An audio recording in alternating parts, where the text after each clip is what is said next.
comunicación, pues, con estos microorganismos.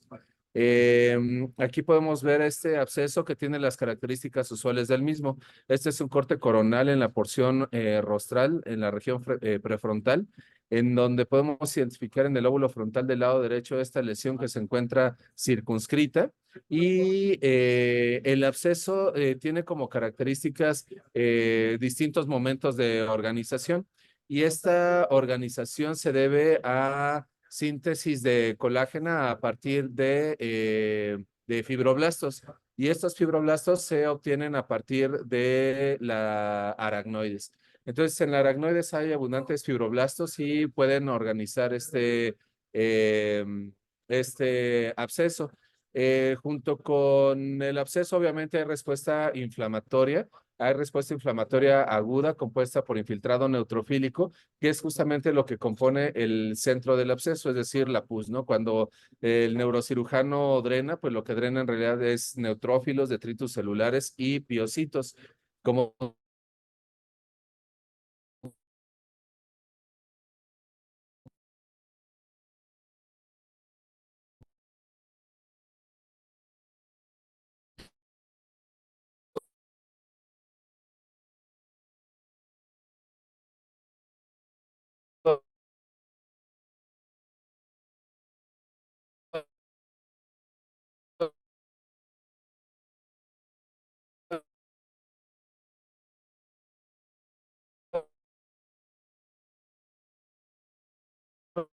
respuesta inflamatoria.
Hay también una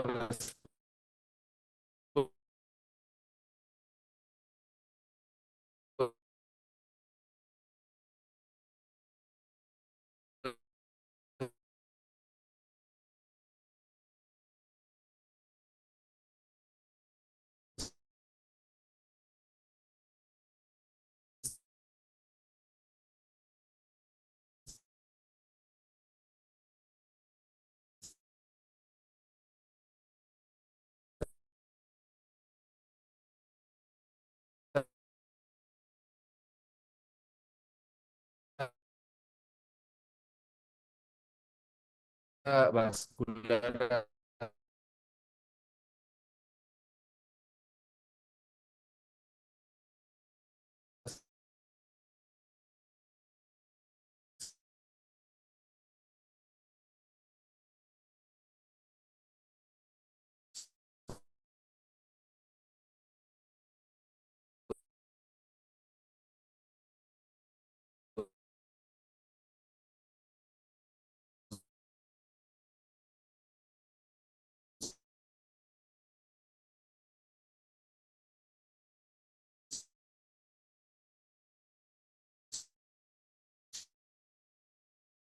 asociada.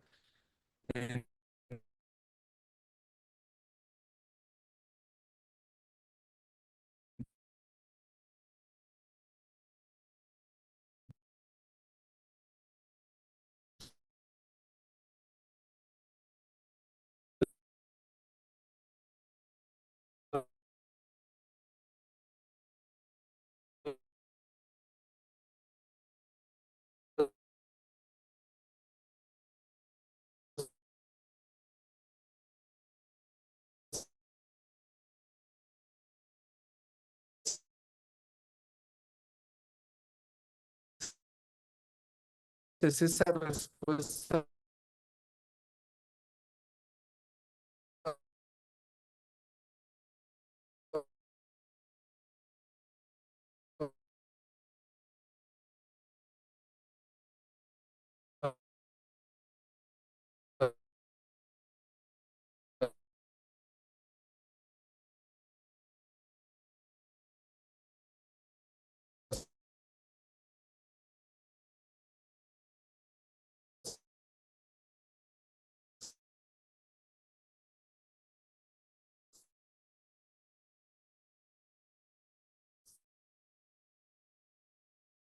muscular asociada a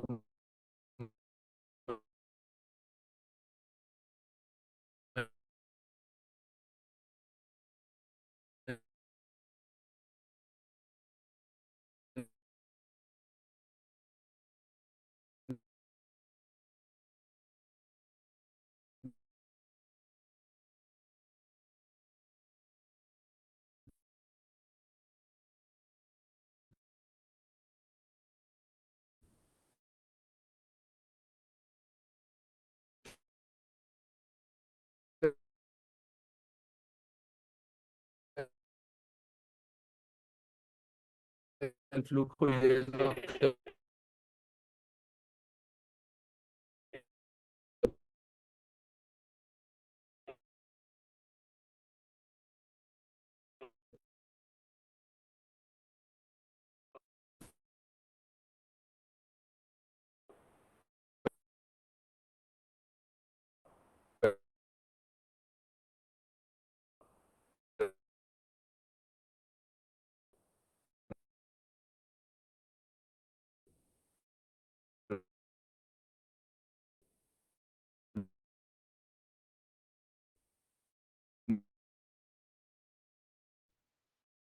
que ver el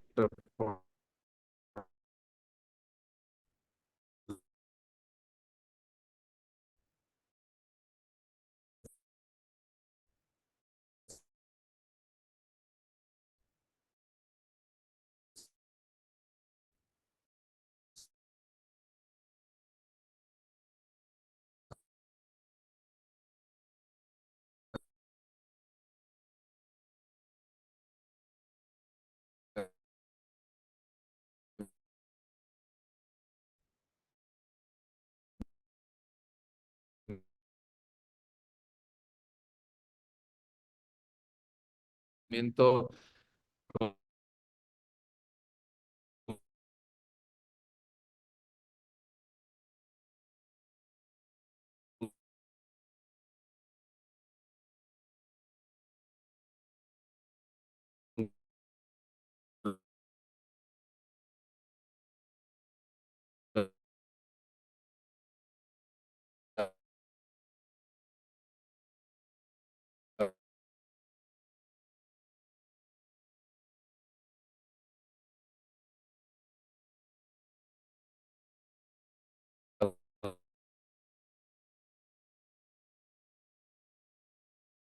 línea en la zona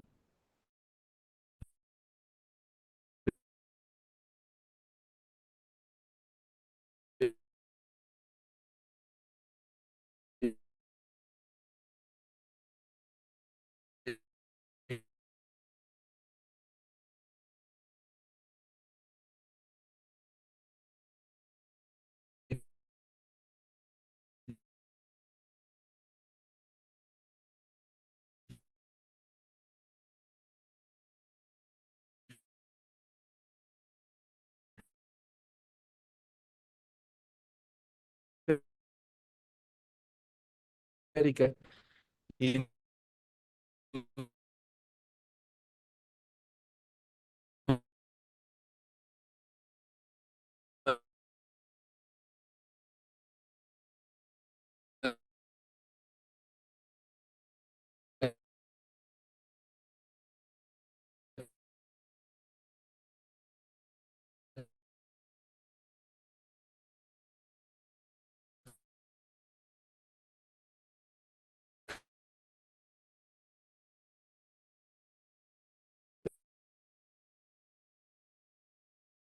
Microscópicamente, lo que se ve es justamente esta línea en color naranja a café ocre, que es el sitio de proliferación microvascular. Posteriormente, esta zona se conoce también como zona o capa mesodérmica. Y posteriormente se agregan algunos jantocitos, puesto que obviamente hay destrucción del parénquima cerebral también, con fagocitosis de lípidos y posteriormente fibroblastos con depósito de colágena. Y ahí es ya cuando el absceso se encuentra totalmente organizado con la formación capsular. Y posteriormente a esa cápsula continúa una cápsula de tejido gliótico. Entonces, recapitulando estos abscesos histológicamente, de adentro hacia afuera, generalmente podemos identificar algunas capas. Por ejemplo, la primera es la capa inflamatoria con neutrófilos. Después, la segunda es la capa vascular con proliferación de vasos. Después, la capa de tejido conjuntivo con fibroblastos y después la capa gliótica. Entonces, en general, esas son las cuatro capas de, el absceso que podemos ver histológicamente y macroscópicamente. Y bueno, regresando aquí al tema que es traumatismos, es por esta comunicación hacia el medio externo. Aquí vemos otro ejemplo de otro absceso. Aquí es un absceso muchísimo más pequeño. Noten la cercanía con la aracnoides. De hecho, aquí da la impresión inclusive como si la lesión fuera extraxial, ¿no les parece? Ven cómo está circunscrita la lesión en el centro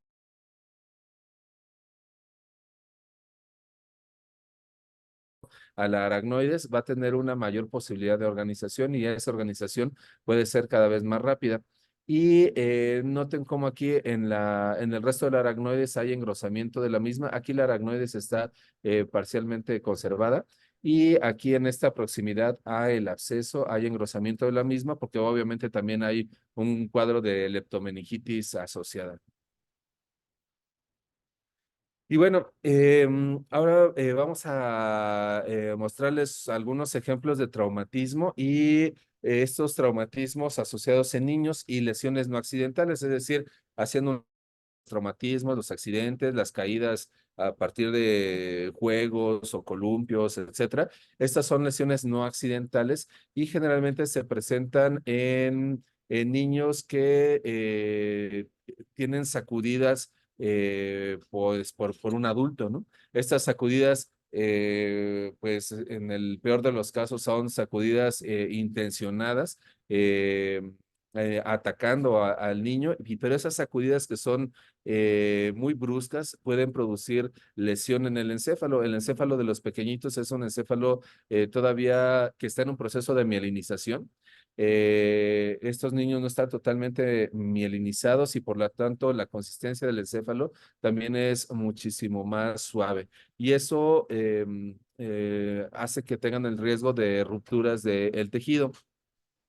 Obviamente también no están suficientemente bien protegida el encéfalo, puesto que la piel, el cráneo, las mismas meninges son muy delgadas. Lo que les platicaba, el cerebro del niño es todavía inmaduro y sobre todo porque está en un proceso de mielinización. Y el tamaño y el peso relativos de la cabeza con respecto al resto del cuerpo, pues hace que al momento de las sacudidas puedan tener un impacto directo. Y el sacudir vigorosamente a estos niños puede causar distintas lesiones, puede producir desde hematomas subdurales, que generalmente son bilaterales, puede haber hemorragia subaracnoidea focal, contusiones francas encefálicas, hemorragias de la retina o de la vaina del nervio óptico, lesión axonal traumática, hemorragia en los músculos de la córnea, perdón, de la corredera paravertebral y el tejido blando adyacente, lesiones vertebrales por avulsión de los procesos espinosos o hemorragia epidural alrededor de la médula espinal cervical. Entonces, todas estas lesiones pueden presentar un niño si es que es violentado y sacudido de una manera fuerte, ¿no? ¿Qué podemos ver en los cortes histológicos? Vamos a ver Uno de los objetivos de esta sesión es que podamos identificar lesiones histológicas clásicas de lesiones por trauma. Y una de esas lesiones son las dilataciones axonales. Aquí vemos un corte histológico de sustancia blanca teñido con hematoxilina eosina. Podemos identificar el fondo del neurópilo. Hay una discreta rarefacción, ojalá lo puedan percibir. En los cortes histológicos teñidos con hematoxilina eosina, el sistema nervioso se ve rosa, sí, completamente rosa, así es como se ve, ¿no? Y es un rosa muy homogéneo. Aquí, por ejemplo, hay dos cosas llamativas. Una que no se ve rosa homogéneo, ¿no? Se ven algunas áreas blancas, como si fueran pequeñas vacuolas, ¿no? Todo esto en general, cuando se pone blanco o pálido el tejido nervioso, lo llamamos rarefacto. Entonces, todo esto es una zona de rarefacción y yo diría además que es una zona de rarefacción leve. Pero además tiene otra lesión que son las señaladas en la flecha. También aquí hay otra lesión. Miren, se ven estas estructuras ovales eosinófilas y rodeadas por este halo claro. Estas estructuras son dilataciones axonales. Si pensamos celularmente, cuando la neurona se lesiona traumáticamente, hay cambios axonales, hay cambios anterógrados y hay cambios retrógrados. Anterógrados, obviamente, en dirección hacia la sinapsis, y hay cambios retrógrados en dirección hacia el soma neuronal. Y las lesiones que están en todo ese trayecto, en el trayecto del axón, se caracterizan por lesión de la membrana y dilatación del axón. Entonces, lo que estamos viendo aquí en realidad son cortes transversales axónicos dilatados secundario a estas lesiones traumáticas. Estas lesiones pues producen obviamente el axón obviamente está cubierto por membrana celular y en la membrana celular pues hay proteína precursora del beta amiloide y cuando hay lesión a la membrana el beta amiloide se internaliza y se acumula en el citoplasma del axón. Entonces, estas estructuras que nosotros veíamos acá, eosinófilas ovales, están compuestas por proteína precursora del beta amiloide, o sea, algo semejante a lo que sucede, por ejemplo, en la enfermedad de Alzheimer o en las enfermedades neurodegenerativas, ¿no? De hecho, en realidad, este traumatismo produce un cambio neurodegenerativo, pero no es un cambio neurodegenerativo por apoptosis acelerada, como en el caso de las enfermedades neurodegenerativas. Este es un cambio neurodegenerativo por la lesión traumática directa a el tejido. Entonces, esta proteína beta amiloide la podemos identificar, hacer evidente con inmunohistoquímica. Y aquí vemos nuevamente el corte histológico de la sustancia blanca con inmunohistoquímica, en donde vemos estas dilataciones axónicas en color café, con positivas para beta amiloide. Y bueno, ¿se acuerdan que habíamos visto acá estas zonas de rarefacción, ¿no? Entonces, aquí hay unas zonas rarefactas, hay zonas de lesión traumática, como ya habíamos comentado, ¿no? Pero esa lesión traumática también produce activación de las células de la glía, pero particularmente las células de la glía pueden ser células, pueden ser astrocitos, por ejemplo, o también pueden ser células de la microglía. En ese sentido, la microglia, como recordaremos, pues son células que no son oriundas del tejido nervioso, sino que llegan y se internalizan en el sistema nervioso, se originan a partir de la médula ósea. Son precursores, se originan a partir de precursores monocíticos. Bueno, pues esas células de la microglia pueden verse también con inmunohistoquímica. Si nosotros marcamos esas células de la microglía que son macrófagos, ¿no? Y los macrófagos que contienen, pues contienen generalmente abundantes lisosomas. Y esos lisosomas son positivos para CD68. Entonces ahora vamos a marcar esta zona con CD68 y justamente los observamos de esta manera. Noten la inmunomarcación para CD68 extensa en estas células de la microglia. Eh, Identifiquen cómo estas células son células pequeñas y tienen prolongaciones cortas hacia ambos lados de las células filamentosas. Eso es característico de las células de la microglia. Aquí lo estamos viendo con inmunohistoquímica, pero tienen una forma muy semejante si utilizamos tinciones argénticas. Entonces, no olvidemos que estamos en el contexto de traumatismo.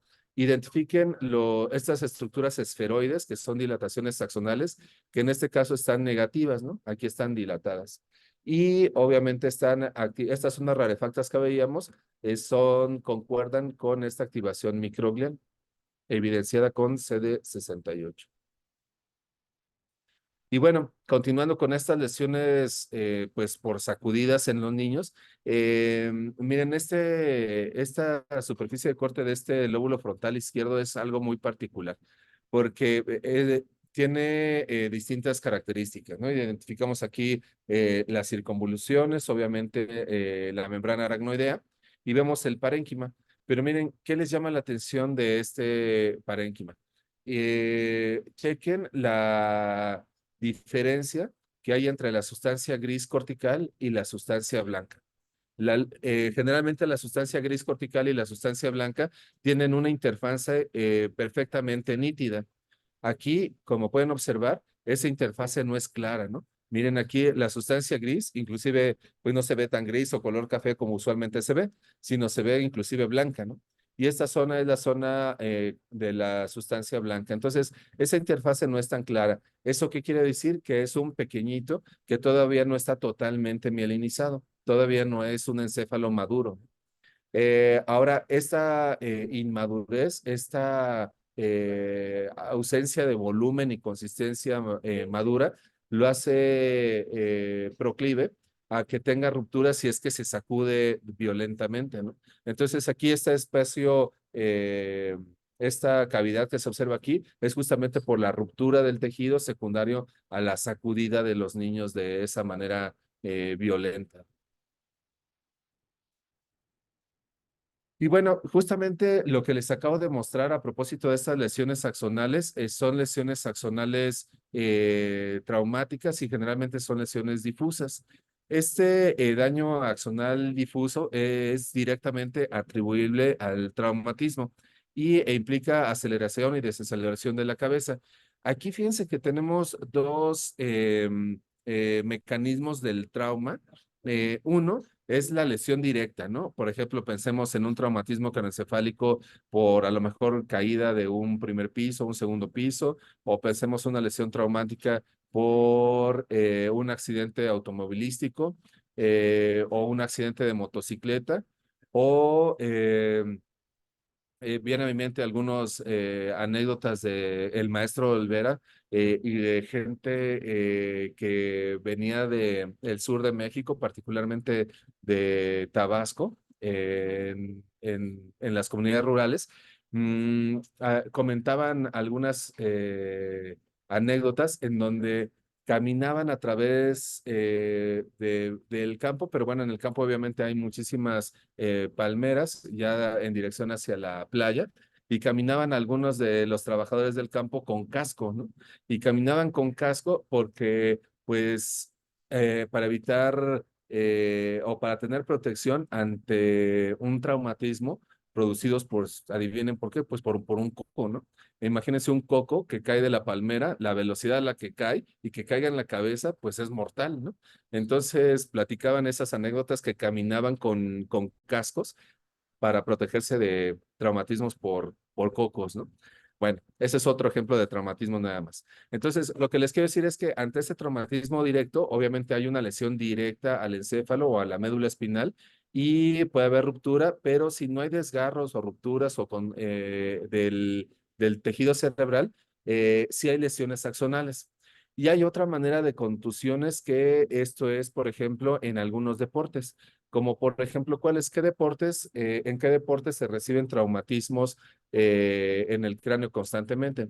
Pues obviamente el boxeo. Los boxeadores están sometidos constantemente a golpes con los puños, con los guantes. Y otro ejemplo son los traumatismos craneoencefálicos en los jugadores de fútbol americano. Y seguramente recordarán la película de contusión o concussion, que en español, si mi memoria no me falla, creo que se llamó La Verdad Oculta, a propósito de un jugador de los Acereros de Pittsburgh, en donde fue encontrado muerto en su camioneta, pero por un cuadro demencial, finalmente falleció. Fue ganador de, creo que varios anillos del Super Bowl, que llegó al servicio médico forense y el neuropatólogo de ese servicio, un neuropatólogo de origen nigeriano, eh, Omalu, me parece que es el apellido, lo presionaban por liberar el cadáver, por ya terminar con la autopsia, por la presión mediática que se tenía con este jugador, exjugador de fútbol americano. Sin embargo, él se empeñó en hacer la autopsia y al hacer la autopsia y al estudiar el encéfalo, se dio cuenta que tenía lesiones histológicas muy particulares y esas lesiones muy particulares es la lesión axonal difusa. Entonces, le recomiendo esta película. En mi conocimiento es la única película en donde un neuropatólogo es el protagonista y es actuada por Will Smith. Eh, Perdón, estoy recordando la película, pero hay una escena en donde, o sea, imagínense, el neuropatólogo encuentra esta lesión, la desconoce y generalmente hagan de cuenta que los patólogos cuando vemos una laminilla y hacemos el diagnóstico, pues se tiene una sensación muy placentera. Una sensación muy gustosa, como una descarga de adrenalina, ¿no? A lo mejor en neurocirugía debe ser que será algo semejante como cuando logran disecar un vaso y encuentran el aneurisma y lo clipan y lo sacan, o sea, me imagino que debe de ser una sensación similar. Pero bueno, pero cuando pasa lo contrario, por ejemplo, en patología, cuando ponemos la laminilla y no sabemos, empezamos a ponernos tensos, ¿no? Empezamos a temblar como perritos chihuahua. Entonces nos ponemos tensos y nos ponemos nerviosos y porque pues no sabemos, ¿no? Entonces el paso que sigue en general para los patólogos, cuando no sabes, hay dos caminos. Eh, Tal vez tres, pero por lo menos dos caminos para solucionar el problema. Uno es el más recomendable, pienso yo, que es ponerte a estudiar, ¿no? Sacar los libros y demás, ponerte a estudiar, enfrentarte a la laminilla, verlo nuevamente, etcétera, y encontrar, bajar artículos, etcétera. Y claro, eso puede tomarte a lo mejor horas o inclusive un día o inclusive varios días para resolver el caso. Y el otro escenario es, el otro camino es compartírselo o consultarlo a otra persona que tenga más experiencia en el área. Eh, Cualquiera de los dos me parecen sanas. A mí me gusta más la primera, pero bueno, ese es el camino. Regresando a la película y regresando al traumatismo, cuando Will Smith examina estas laminillas, ve estas lesiones axonales difusas y las desconoce, no estaban descritas. Claro, era el neuropatólogo nigeriano. No las encuentra, no las conoce, se pone a estudiar, etcétera, y finalmente las diagnostica, las publica y son lesiones traumáticas crónicas en estos pacientes, en estos deportistas de alto rendimiento. Pero bueno, sabemos lo que significa el fútbol americano en los Estados Unidos de Norteamérica, ¿no? El fútbol americano pues forma parte de su cultura, ¿no? El evento más importante de la cultura norteamericana deportiva, sin duda es el Super Bowl, ¿no? Sin duda. Entonces, casi todo Estados Unidos se para y además el Super Bowl es visto por muchas otras personas en el mundo, inclusive hasta personas que no les guste mucho demasiado el fútbol americano, pues aprovechan para ver el Super Bowl, ¿no? Entonces, bueno, toda esta historia es para comentarles el impacto que tiene, el impacto económico que tiene la NFL en el mundo económico, ¿no? Entonces, imagínense publicar estas lesiones axonales difusas asociadas a estos jugadores, pues eso es sinónimo desde un punto de vista laboral de pensiones, ¿no? Es decir, de cuidados económicos para estos deportistas porque tienen ese riesgo de lesiones axonales difusas y además con cuadros demenciales porque tienen pérdida parenquimatosa. Entonces fue un tema muy fuerte.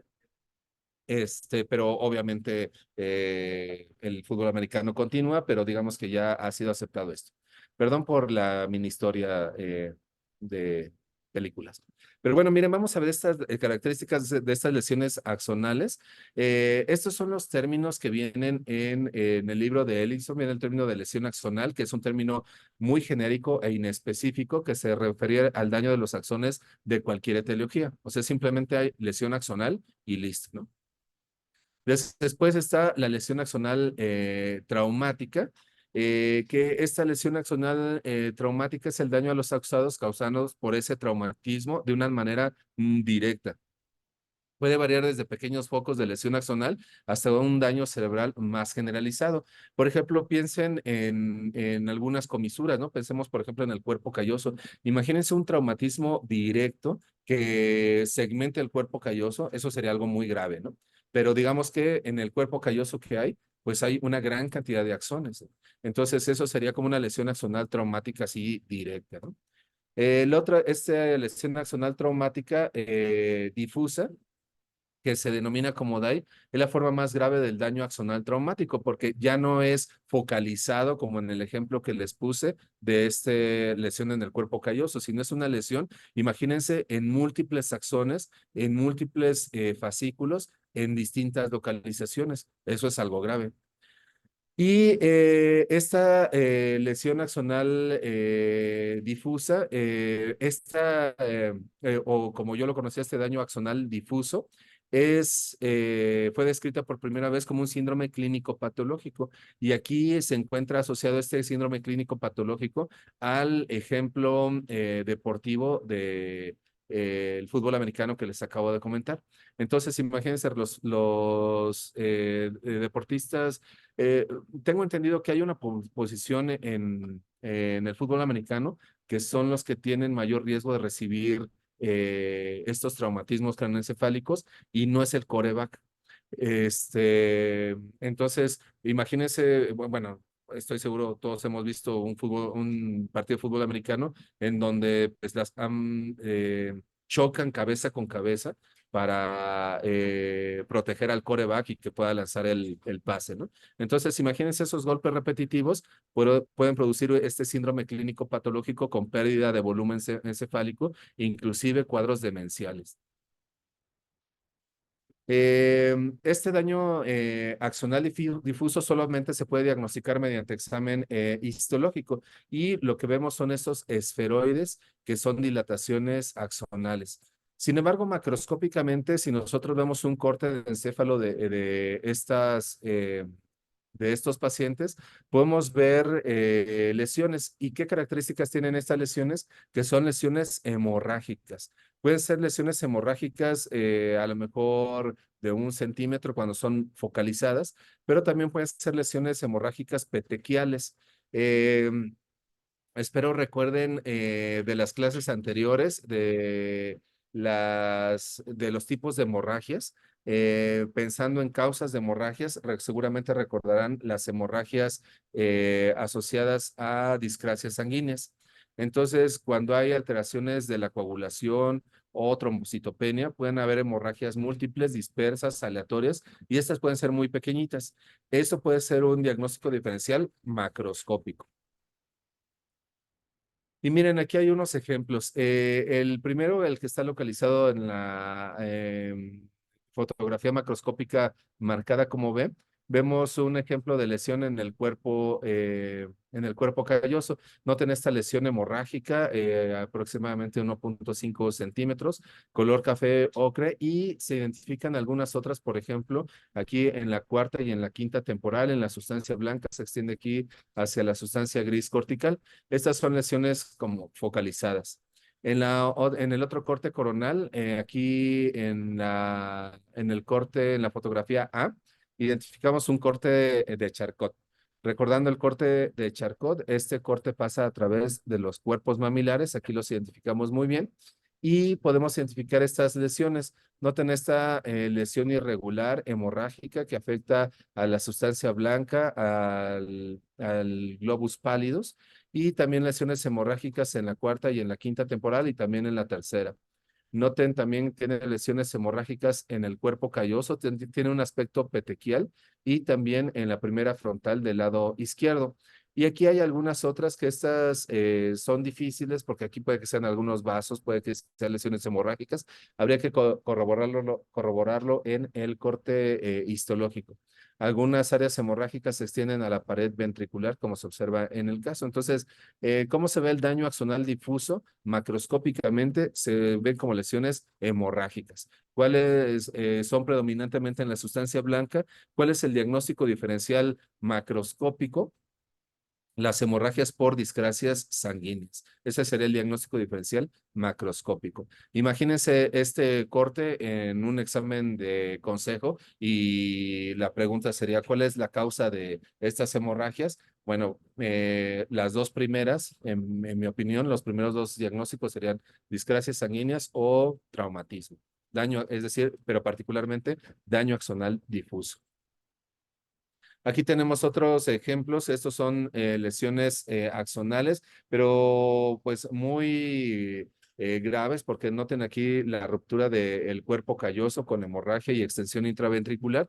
Y en este corte sagital identificamos también la lesión hemorrágica en el cuerpo calloso y la hemorragia en la pared ventricular. Obviamente, pues imagínense, aquí hay fascículos, ¿no? Con el traumatismo directo se segmentan esos fascículos de axones. Imagínense que es como si tuvieran unos axones, unos fajos de axones en sus manos y los cortaran, pues es el mismo mecanismo traumático.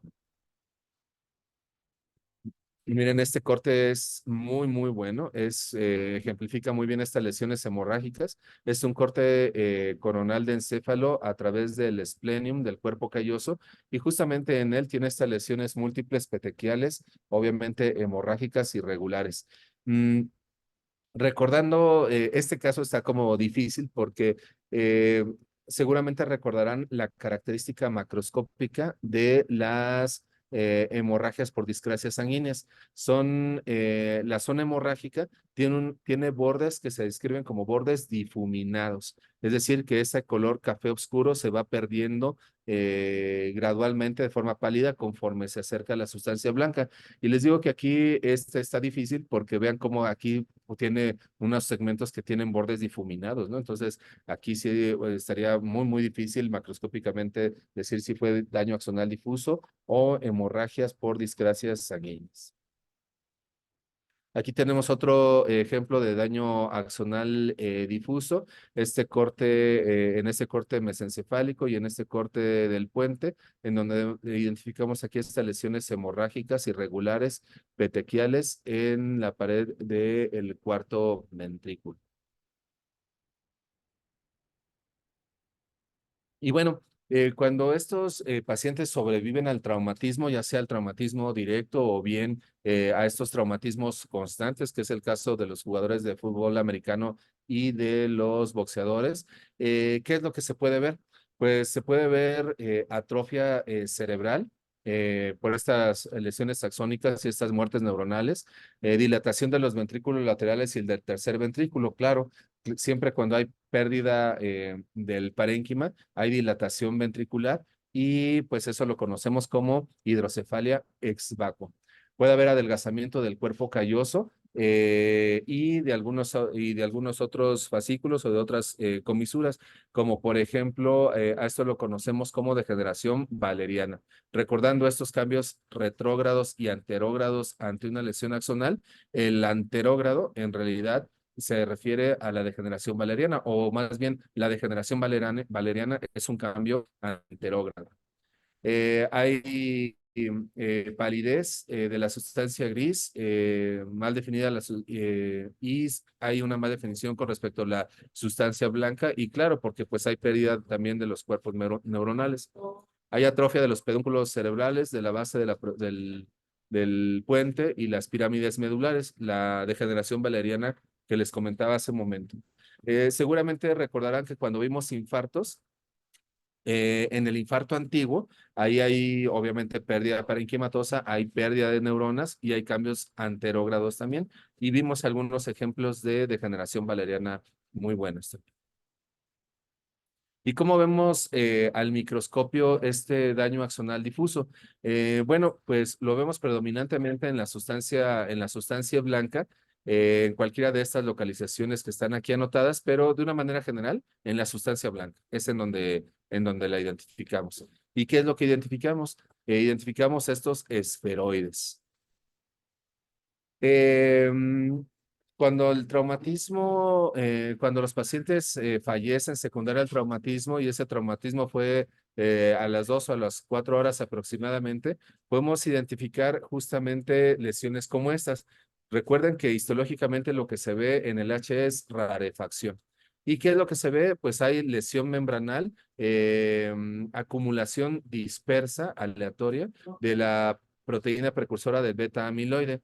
Entonces, lo que vemos son parches del beta amiloide dispuestos y evidenciados con inmunohistoquímica, como lo vemos en esta fotomicrografía.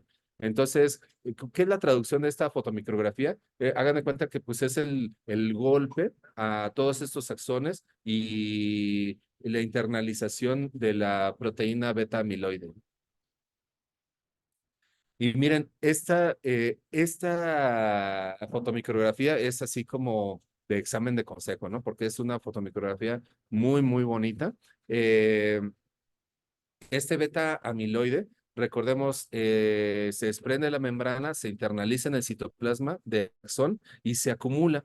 Entonces, aquí con esta tinción de plata, vean la proyección del axón, aquí le estoy señalando, vean cómo se ve en color negro y después está dilatado esta región y después se continúa nuevamente el axón. Entonces, esta dilatación es característica, es el dato característico histológico del daño axonal difuso. Entonces, esto es muy representativo. Y esto los empezamos a ver a partir de las 12 a las 24 horas. El libro del doctor Ellison lo llama esto como varicosidades. Ayer discutíamos con sus compañeros sobre este término y al parecer no es el mejor término, porque ese término de varicosidad se aplica exclusivamente para estructuras venosas, ¿no? Entonces, no es tan adecuado ese término aquí, pero yo creo que lo mejor son dilataciones axonales.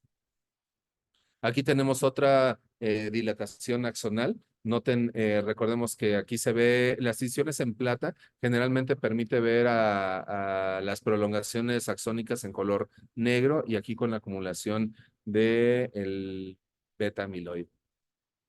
Y en el corte histológico, ¿cómo lo vemos? Miren, este corte histológico también es muy bueno. Yo creo que también valdría para la pena eh, eh, ponerlo en un examen de consejo. A lo mejor yo no lo pondría en un examen de consejo de patología general, pero en uno de neurocirugía a lo mejor sí.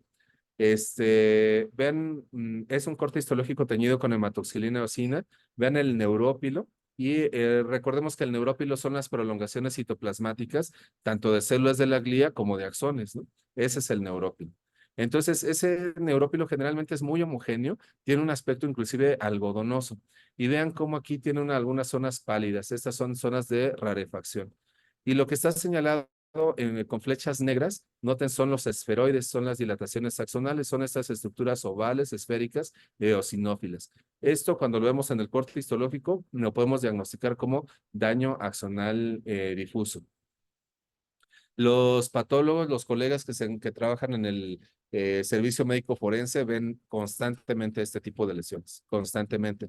Pero fíjense cómo es algo muy importante y también identificarlas porque pues al consignar todos estos detalles histológicos en el protocolo de autopsia forense, recordemos que una autopsia forense es una autopsia médico-legal, o sea, si se hizo una autopsia forense es porque el caso es médico-legal y todas las muertes violentas pues son casos médico-legales. Entonces, describir de una manera minuciosa estas lesiones es muy importante porque se asocian a temporalidad. Entonces, esto asociarlo a todas las evidencias de la muerte por ejemplo, en un crimen, en un accidente, etcétera, es muy, muy importante porque inclusive pueden ser pruebas a favor o en contra de alguna persona. Aquí vemos nuevamente esta tinción. Esta es una tinción de plata. Son las tinciones de plata clásicas que realizó Camilo Golgi y don Santiago Ramón y Cajal. Una de estas tinciones se conoce como Bielkowski o se llama Bielkowski. Y se ve, este neurópilo se ve en color café y las prolongaciones citoplasmáticas se ven color café oscuro a negro. Y noten aquí cómo se ven estos esferoides en color negro. La tinción seguramente es Bielkowski. Miren, esta lesión es una lesión extensa, una lesión histológica muy abundante. Vean el neurópilo cómo se agrupa o tiene un aspecto granular. Hay formaciones con aspecto microquístico y acumulación de abundantes esferoides, ¿no? Esto es característico del daño axonal difuso grave. Aquí lo vemos con esta tinción de plata, Palm Green, donde podemos observar también en color negro estos esferoides. Aquí lo vemos con inmunohistoquímica dirigida para proteína beta amiloide. Noten la gran cantidad de esferoides. Y miren, aquí se ve otra característica. Eh, Ojalá puedan percibir, aquí está acumulado el beta amiloide, obviamente en forma esférica, estos en los axones que se ven cortados transversalmente, pero este corte de este fascículo es un corte un tanto longitudinal a oblicuo. Porque noten, miren, chequen por ejemplo aquí este axón se ve el axón en su eje longitudinal y se ven estas dilataciones axónicas, ¿no? Entonces, todo este fascículo lleva un mismo sentido. Aquí hay otro detalle histológico también. Identifiquen a las células con aspecto en huevo estrellado. Chéquenlas, aquí están, justamente, ¿no? En el sistema nervioso, en la histología habitual, todos estos fascículos que llevan un sentido, pues obviamente son mielinizados, ¿no? ¿Y quiénes son las células que mielinizan al sistema, que sintetizan mielina en el sistema nervioso central? Pues los oligodendrocitos. Entonces, los oligodendrocitos se encuentran dispuestos en el trayecto de estos fascículos y tienen una disposición que se conoce como fila india. Ese es un patrón histológico e histopatológico. Miren, aquí hay un oligodendrocito, aquí hay otro, aquí hay otro, aquí hay otro. Entonces, están más o menos como si estuvieran formados, ¿no? Entonces, ese es un detalle histológico para que podamos identificar también oligodendrocitos, ¿no? Además de su característica forma en huevo estrellado. Y bueno, obviamente junto con estas lesiones, también hay activación microglial, como lo vimos hace un momento en el corte histológico con inmunohistoquímica. Chequen aquí cómo hay una zona de mayor densidad celular que están señaladas con la flecha. Y estas zonas de mayor densidad son debidas a activación microglial. Entonces, eh, este tiradero histológico tiene que ser recogido la basura tiene que ser recogido por las células fagocíticas, que en este caso es la microglía. Entonces podemos ver aquí estos agrupamientos que se conocen también como nódulos microgliales. Los nódulos microgliales no son específicos de trauma, los podemos ver en muchas otras lesiones y, por ejemplo, más adelante cuando veamos lesiones infecciosas, particularmente virales. Las lesiones virales tienen una triada histológica clásica y una de esas triadas son los nódulos microgliales. Aprovecho para comentarles los otros dos elementos de esa triada, neuronofagia, manguillos perivasculares y nódulos microgliales. Esa triada es clásica de las infecciones virales. Aquí estamos viendo solamente nódulos microgliales en el contexto de trauma. Este es un acercamiento y este es un detalle como un tanto fino. ¿Cómo podemos decir que son nódulos microgliales? Pues es sencillo, o cómo podemos decir que estas células, imaginemos que estamos en los años 70 solamente HE, y cómo podemos decir microglia. Son células fagocíticas, son células monocíticas. Y como estas células monocíticas, macrófagos, tienen una forma nuclear muy particular, voy a señalar este núcleo, miren. Este núcleo no es redondo, está como alargado y tiene una pequeña muesca eh, en medio, como una discreta invaginación. Este aspecto le confiere un aspecto arriñonado o como en forma de frijol, ¿no? Entonces estos núcleos así como en forma de frijolitos son núcleos de macrófagos. Aquí miren, aquí se ve otro frijolito con mucha imaginación, recuerden, ¿no? Vean, aquí se ve esta como imaginación. Entonces podemos asumir que estas son células monocíticas. Si estamos en el sistema nervioso, pues microglia. Y vean aquí, aquí se ve, esta fotomicrografía es muy buena porque permite ver la zona pálida en una zona de lesión. Entonces, ¿cómo dijimos que se llama esto histológicamente? Zona rarefacta. Entonces, es una zona de rarefacción con pérdida de mielina, pérdida de axones y a esta pérdida, pues ya la discutimos, se conoce como degeneración valeriana. Noten que hay un aumento en la densidad celular y esto es por la activación microglial, y no nada más la microglial, sino también las células de la glía, astrocitos que responden ante el daño. Estas zonas rarefactas, estas zonas pálidas, las vemos muy bien con hematoxilina eosina. A lo mejor un diagnóstico diferencial aquí sería una placa de desmielinización, porque efectivamente, de hecho, lo que se ve aquí es desmielinización. Aquí se ve muy bien teñido con Luxol Fast Blue. Recordemos que el Luxol Fast Blue es la tinción utilizada para evidenciar mielina y el tejido mielinizado se ve en color azul. Y noten cómo aquí se ven algunas fascículos